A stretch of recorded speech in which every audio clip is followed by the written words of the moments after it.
Hi, I'm John from Just Whiskey. If you like today's show, please give it a thumbs up, like, and subscribe.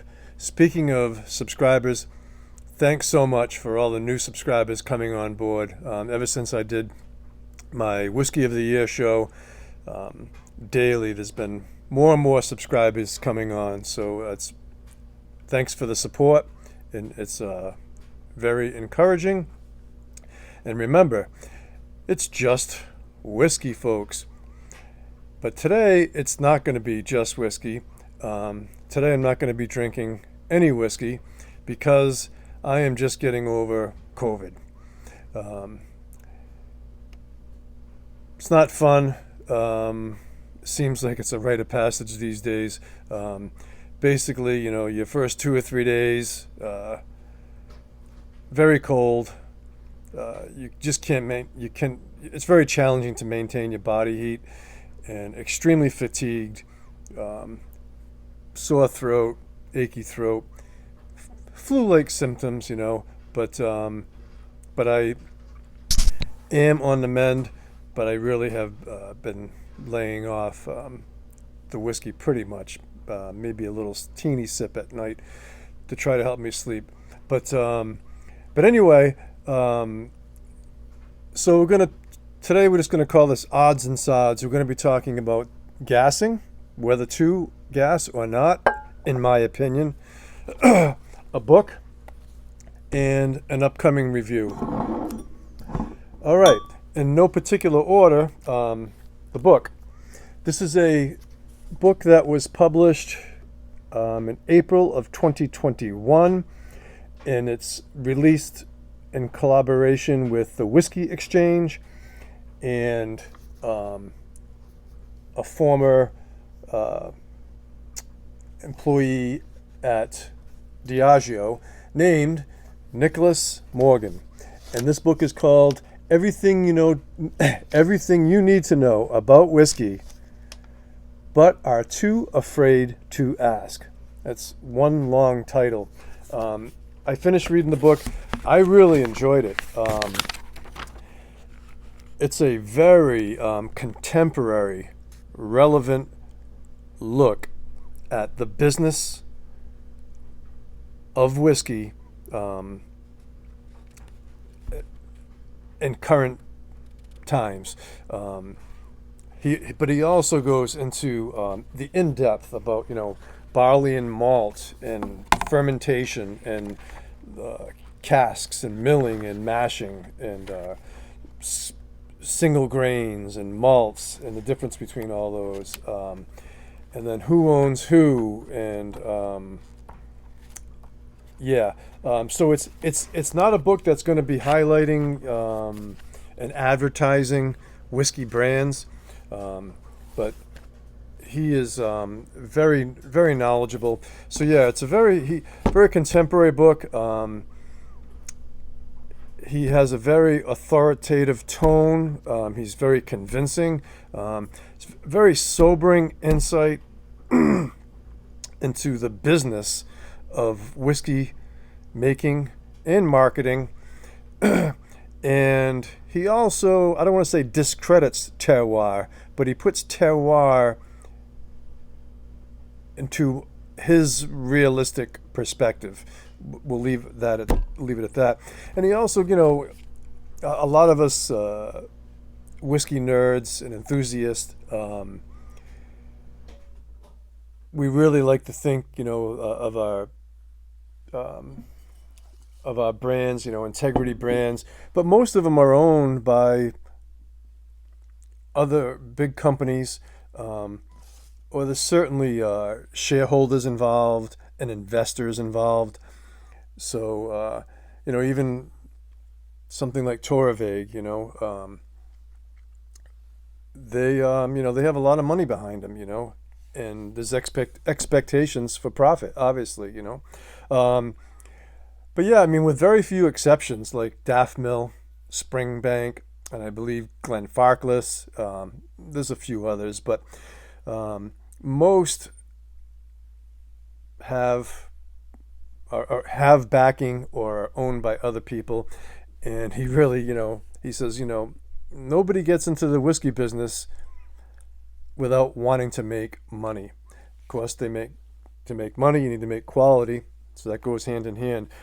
But I thoroughly enjoyed it. I had a real sobering tone, very real, no fluff in here at all, in my opinion. And then again, in no particular order, something that's always confused and bothered me, and if it confused and bothers me, maybe it bothers and confuses other people. When you hear in all these reviews about, first fill, second fill, third fill, refill, it can be very convoluting and confusing. But basically, my understanding, which I'm just relaying, is that once an ex-bourbon barrel goes over to Scotland and it's used for the first time, that is called a first fill.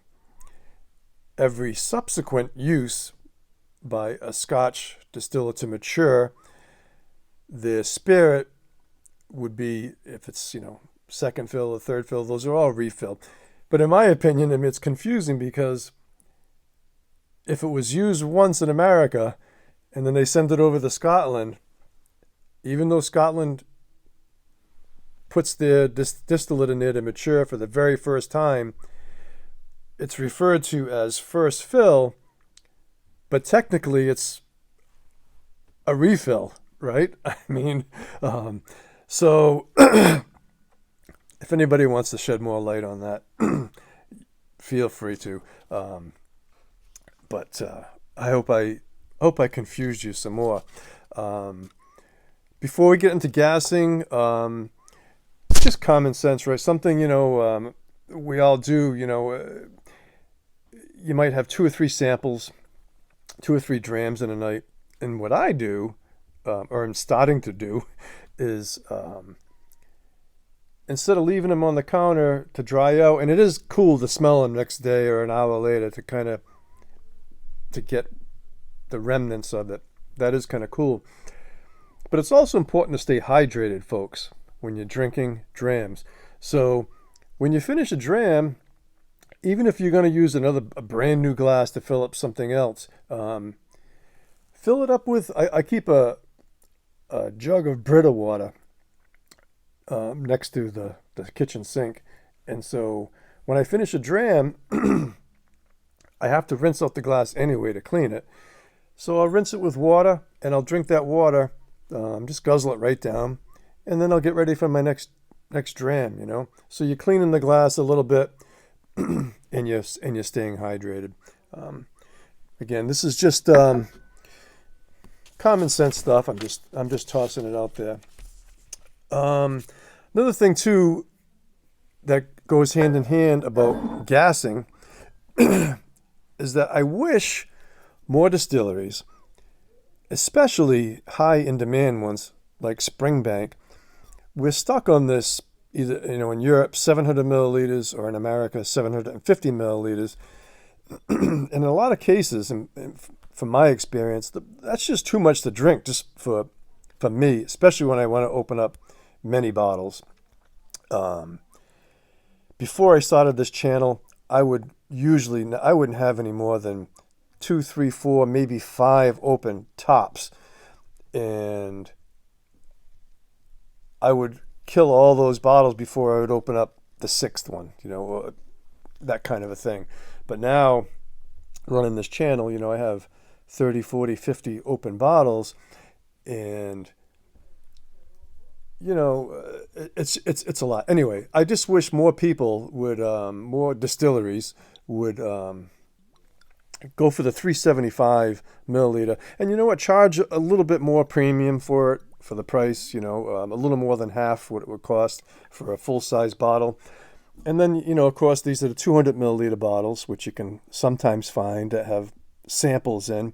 And those are nice too, but I think the 375 is really the perfect halfway mark, in my opinion. You're going to get the neck pour, you're going to get the halfway mark, you're going to get the full experience. So I'm sure I'm just preaching to the choir as far as that goes. All right, and then speaking of the small bottles, the reason why I had this out, and this particular one is Fat Dram. It's a Talisker cast strength. It's a 6-year-old, and it's from a refill hogshead, and it's 58.9% distilled in November of 2010, bottled on August of 2017, and then transferred into this bottle here.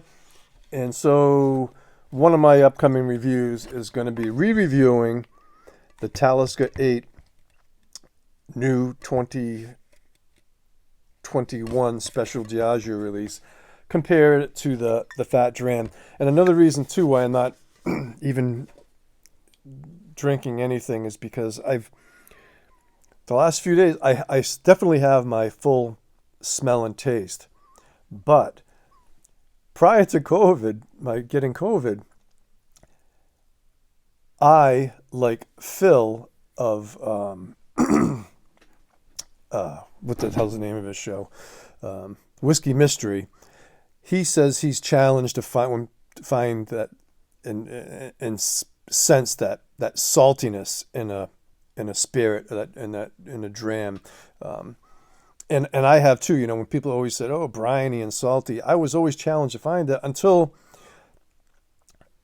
I've just sipped on a few things, and yeah, they've been kind of coastal-ish kind of things,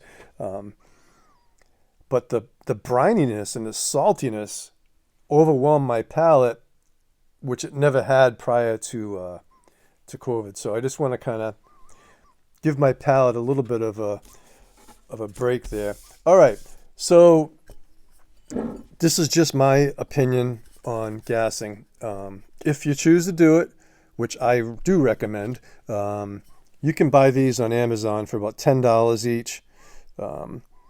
They're light as air, and they give very simple instructions on the back and how to use it. It's very, very simple.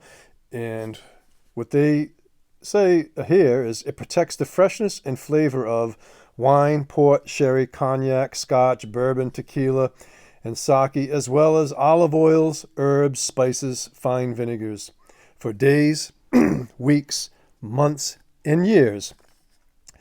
Private Reserve blankets the wine's surface in bottle or decanter and will not strip out bouquet volatile esters, which is essential in taste, like vacuum devices have been proven to do.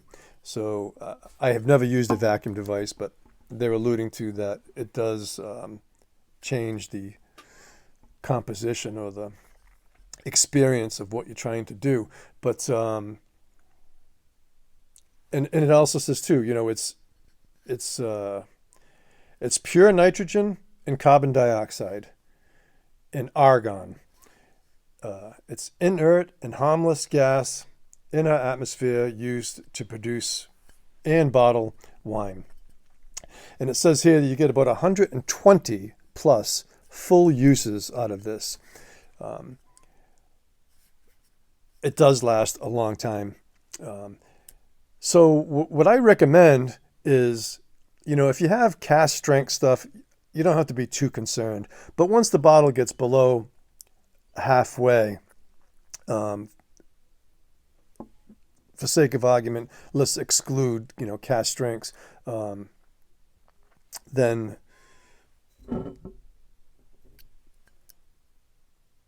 you really, in my opinion, should be gassing. Especially, you know, if it's 46% ABV or less, and some of the older things. What I've experienced is if you don't, you can, even if it's not less than halfway, over months without gassing, the spirit can lose that oomph, that punch, that power behind it. So real quickly, very simply, just you put this little straw in the tube like a can of WD-40. You just